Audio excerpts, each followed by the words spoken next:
So here we have the Mitsubishi Outlander plug-in hybrid on a 68 plate. I'm going to start off by showing you around the outside of the car, and then we'll hop in and run through some controls on the inside. But from the outside, you can see it's a 5-door car with alloy wheels and tinted windows. Let's start off inside the boot and then work our way around the rest of the car from there. As we approach the boot, you can see we've got plenty of space along with that 60/40 split folding rear seat. This car's also got a reversing camera, which I'll show you inside, and then the cables for the plug-in hybrid. Okay, so we're just going to work our way back round to the front of the car, and then we'll hop in and run through some controls on the inside. But now that we've done a full circle of it, you can see it's in excellent condition the whole way round.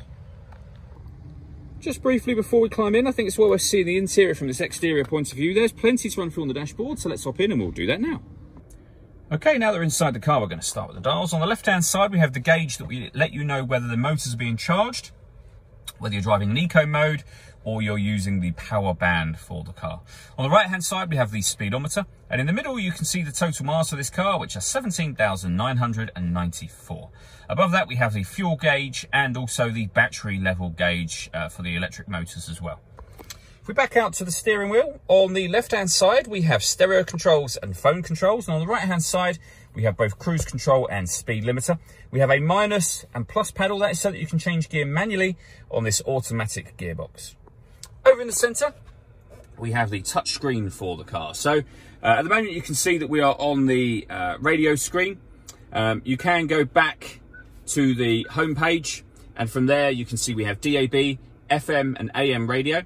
If you want to listen to your own music, you can do. We have iPod, USB input. You can stream your music wirelessly via Bluetooth audio. Loads of general settings, as you can see. And then at the beginning, that is where you will pair your phone. I mentioned that this car had a reversing camera. That's a full color camera with guidelines showing you what direction the car is headed in relation to the image shown on the screen. So it does make it very easy to park.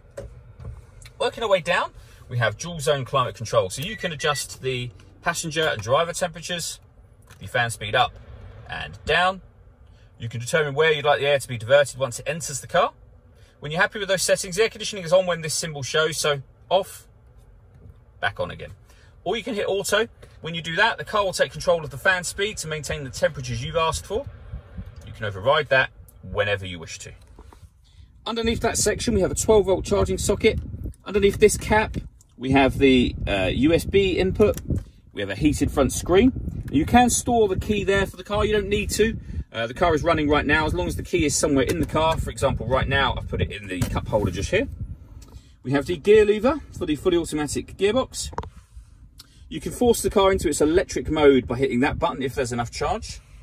You can put the car in 4-wheel drive and sport mode with an electronic handbrake with auto hold function, and then driver and passenger heated seats as well. All that leaves me to say is thank you for taking the time to watch this video. If you'd like to come and see the car in person and have a test drive, please feel free to call any of our MJA sites. We'd love to hear from you soon.